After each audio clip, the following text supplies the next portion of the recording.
Hello friends! So we are doing the trendy video that's going around right now where people go onto their red shelf on their Goodreads app and they sort it by average rating, and they talk about the books that the masses have rated low and then the books that the masses have rated high, and see how their own personal ratings have compared to the average rating. So we are going to do the high rated books for today. I will leave the low rated books video in the description below. This is such a strangely worded video concept. It's a cool concept, but it's a strangely worded one. But anyway, so I have sorted my Goodreads app to show the highest average rating. So the first one that comes up, which I mean I'm kind of thrilled about, but also it's because only one person has rated it. But it is Worshipping God with Our Lives by Sheila Walsh. This one has an average rating of 5 stars because only one person has rated it, and they rated it 5 stars. So I really like that it's a Christian book, and that's kind of fun. The next book that's highest rated is also really cool because it's The Paper Wolf. This is a book that the author actually sent to me. This was my very first author sent book, and I was thrilled to get connected to Chrissy M. Dennis. She's the author.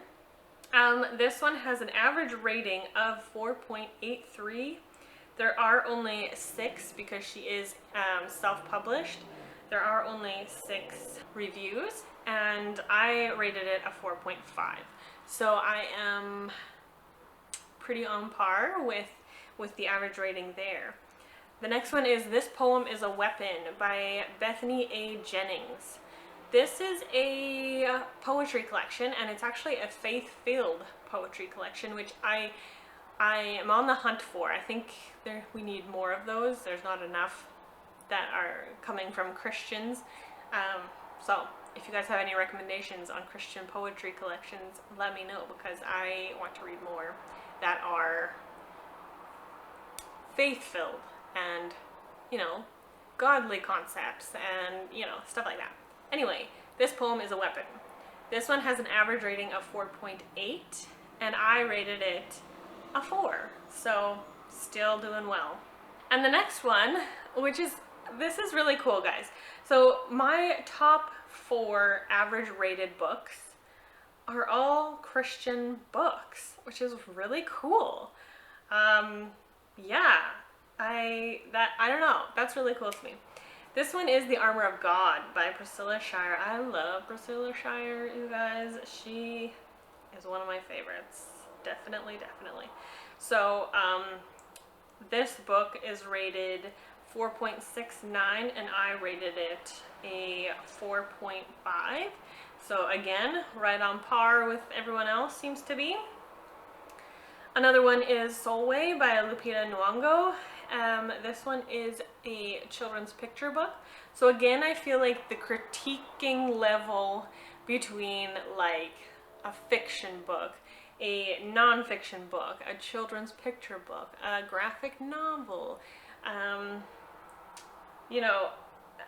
poetry book, short story collection, all these things, I think as readers, correct me if I'm wrong, but I think like we rate them on like our own little scales, but they don't really compare, you know what I mean? Like if you took like a 4-star poetry that you think is a 4-star, and you took like a 4-star, I don't know, high fantasy that you've read that you really liked and you rated it 4-star. If you compared those two, which one did you enjoy more? I don't know. They don't compare against each other. It's a tricky thing. So doing videos like this is always really interesting because there is that extra element of dynamic, I guess, because the next one, this one, okay, finally we have some discrepancy, like some major discrepancy. So The Way of Kings by Brandon Sanderson has an average rating of 4.64, and I gave it a 2.75. So quite a bit lower than the general public is giving this one. Yeah, so far I'm not blown away by Brandon Sanderson, and I don't know if that's just because the hype brought my expectations way too high that they couldn't get met, or what. I just don't understand. I think his books are good, but like I don't know how he got this like status of being like the master fantasy writer. You know what I mean? I don't know. Una by Adam Smith. This one, if you know Doodle Date here on YouTube, they're one of my favorite artist channels. I love them a lot. And this is his own graphic novel. He illustrated and wrote this book. It only has 22 ratings, but it does have an average rating of 4.64, and I did not actually rate this one. So I can't even compare my rating to theirs because I didn't rate it, and I need to reread it so that I could give it a proper rating. The next one is The Hobbit. It is rated 4.62, and I gave it a 5-star because it's The Hobbit, and I love it, and it's perfect, except for spiders. If it had been any other book that included spiders, I probably would have docked points for it, but it's irrational, but I have to give it a 5-star.